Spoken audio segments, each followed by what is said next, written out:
boks neer in die kerk. Noem dit 'n honesty box.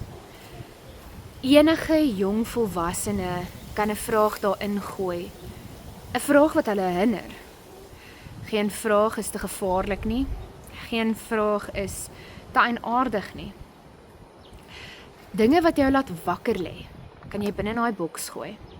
Dit kan vrae insluit soos, hoekom antwoord God nie my gebede nie?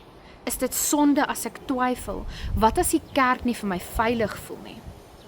Vrae wat hulle nie daarin wil gooi nie, kan hulle op enige ander platform vra en dit word gehoor.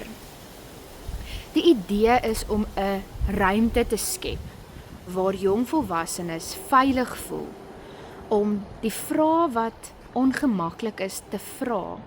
En daar's iemand wat met 'n oop hart luister en dit wil antwoord, wil gesprek voer oor hierdie vrae wat vir hulle so ingewikkeld is om te vra.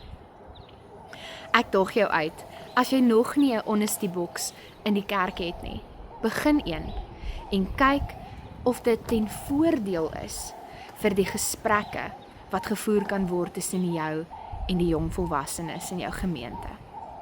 Sterkte!